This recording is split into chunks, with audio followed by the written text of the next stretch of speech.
morning.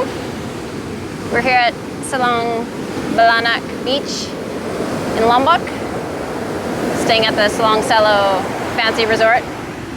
Up on the hill. Over on the hill. And we wanted to talk to you today about Saoirse, which is the McConaghy 55 catamaran that we've been sailing and living on for over a year now. Because we had some questions about her performance. So we thought maybe we'd put something together of our experience with Saoirse.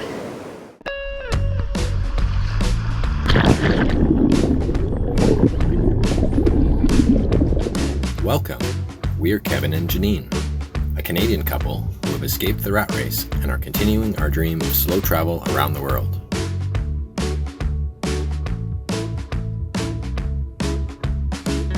Subscribe and follow along this season as we cruise Southeast Asia aboard a McConaghy 55 catamaran.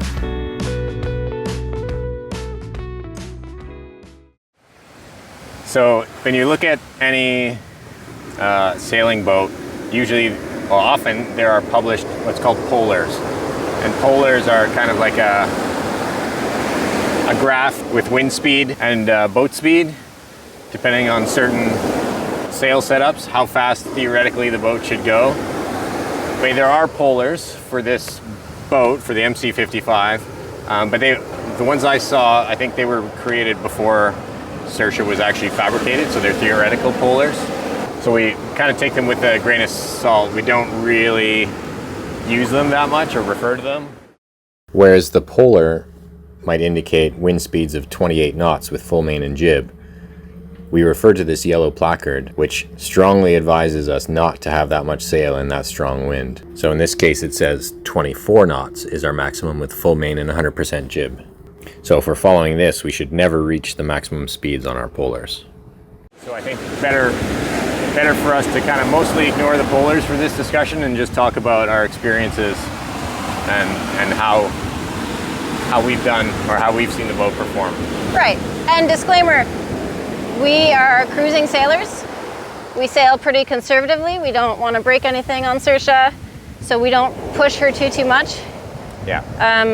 So what you'll get is our version and not like what people do for racing or what they could try to do with Saoirse for racing. We don't know. We haven't tried. We try not to. Yeah, we don't enter Saoirse in any regattas or any sort of races of any kind. Partly for insurance reasons, I think. Also, partly just because that's not what we do. We sail for comfort, and I think Saoirse is primarily, although McConaghy really does have like race focus in a lot of their boats and a lot of the things they do. Yeah. At least Saoirse, like, it's really set up more for cruising, and it has performance features like narrower hulls than a production monohull, like your lagoons or your leopards even. Centerboards. So we will talk more about the centerboards, but then it also has cruisy features like having lots of stuff on board, a big heavy dinghy, right?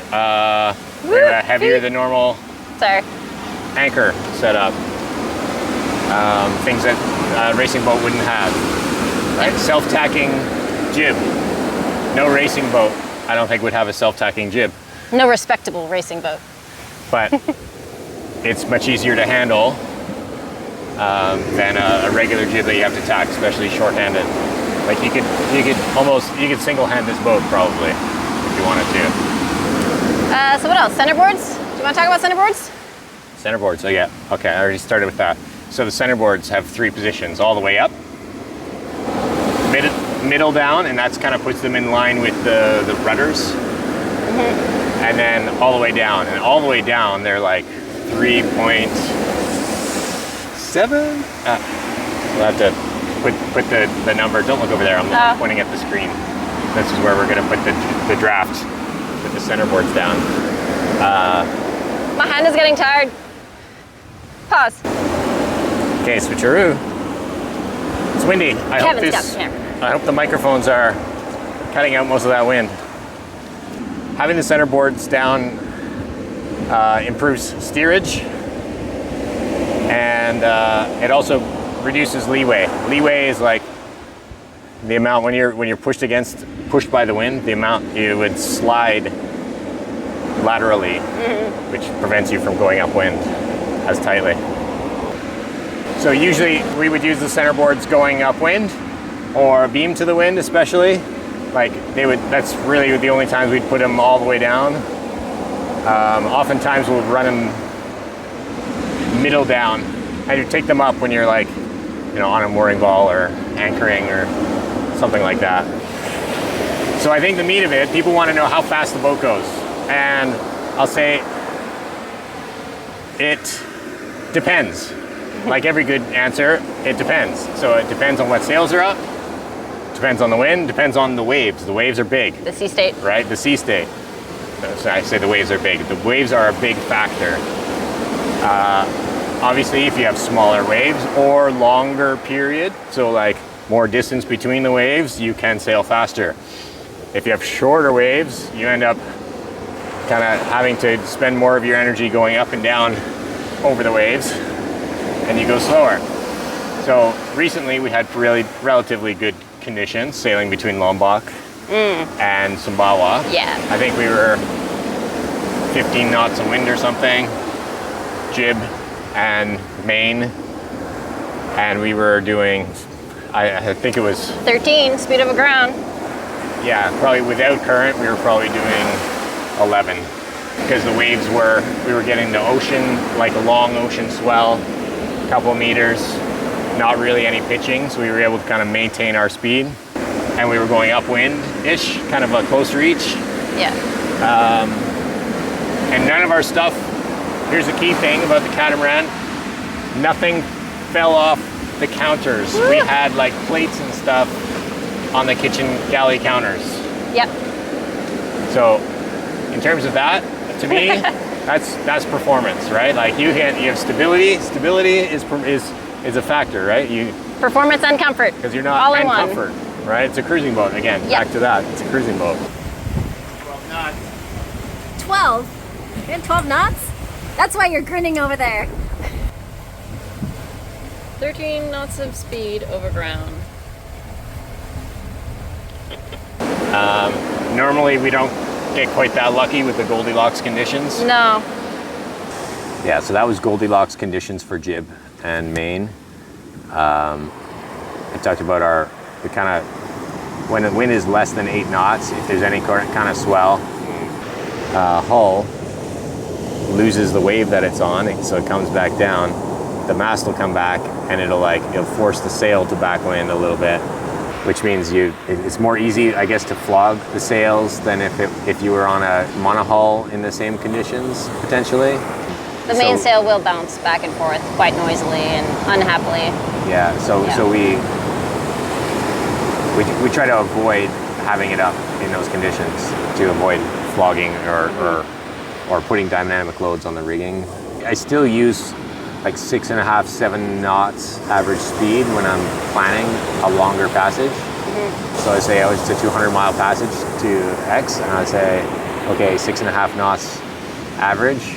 How many hours would it take, right? Mm-hmm. And that's more than 24 hours, but put the number on the screen for those doing mental math in their heads. And that's because you're not always going in a straight line. Sometimes you have current. You might have the motor. We're typically only using one engine, and that's, again, for fuel efficiency. You only get an extra knot and a half by putting the extra engine in gear, but you're burning twice the fuel. So we usually only do one engine when we're underway, so we'll get 6.5, 7 knots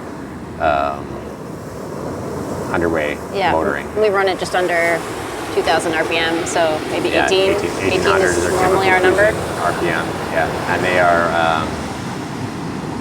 Yanmar 80 horsepower engines with folding gory props. Yeah. So that's our planning speed. Max speed, I'd say the max I've seen is like 17.5 or something like that, 17.5 knots speed over ground. But that we were trying to run away from a strong gale coming off of the Sumatra on our way to Malaysia. Mm-hmm. So we had to slow ourselves down. trying to slow ourselves down. We had a warp running out the back, which is a length of rope to try and keep our stern to the wind. What did you call it? A warp. A warp. Yeah. Big, long rope. Ah, I'm getting bit by something. A crab. Crab? A crab just bit me. Itty bitty crab bit my leg. He's not very, here. No, he's get not in the going hole. away. Yeah, it's fine. It's fine. Yeah, normally when we're sailing, we don't get that fast. You know, we've seen, it's not totally unusual to see 9.5 or 10 knots when we're cruising. We like it. It feels good. When the J0 is up, particularly, Yeah. we seem to do really well. The Code Zero is It's my favorite sail. the size of it. Like we don't, yeah. We can only do that one up to about 55 degrees apparent. to Yeah, the so we wind. can't be close hauled. But it's one of my favorite sails because the material, the fabric it's built, quite strong.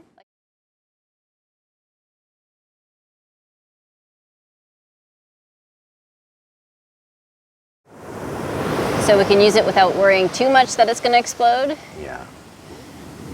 We'll carry it up to the high teens. Yeah. On the right angles of wind, and it furls, so it's easy to deploy and take in. Quickly, too. Yeah, and we can get relatively good speeds on that. And we've used the A3 a couple of times. Yeah. We used it with Kai and Monica a little bit. The two asymmetric spinnakers, the A3, which is furling,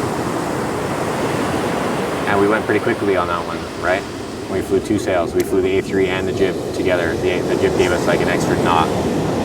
And the A2, which is the big pink bubblegum colored sail in the sock. It's a bit more to set up, but when the conditions are right, you can fly that. This isn't really about performance though. This is just telling, now we're just listing the equipment that we have. So we're deviating a little bit from our performance conversation with our sails, but that's because we don't really track the numbers that closely for the different sails. We just kind of, oh, this is a great day, and that's the end of it. So it's hard for us to tell you exactly how fast Saoirse can go with what sails, but our best ones tend to be the J0 in main. I'd say hands down that's probably. Yeah, we often get our best sailing performance days when we can use those sails in combination, full main and J0. Yeah. And again, we're not racing, we're shorthanded all the time. So Just the two of us.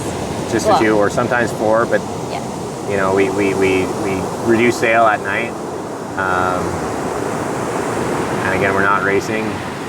In Southeast Asia, there's a lot of things you can hit at night. Nothing's lit properly.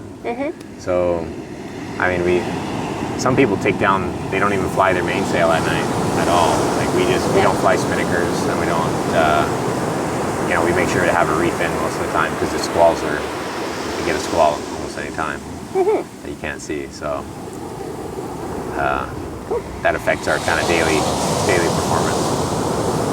But I think that's it. I don't really have much more performance-wise. Do you, Kevin? No, other than to say like it's the best performing boat I've ever sailed. Although it's the biggest catamaran I've ever sailed also. Other people might, with trained in racing or performance, might be able to eke out higher speeds than us. Yeah. I'm sure they could. Okay, I think that's everything that we've got for you. Thanks for the question. Thanks for watching. If you have other questions, put them in the comments and we'll Leave try it in and the get to them. comments. Okay, we'll see you next time.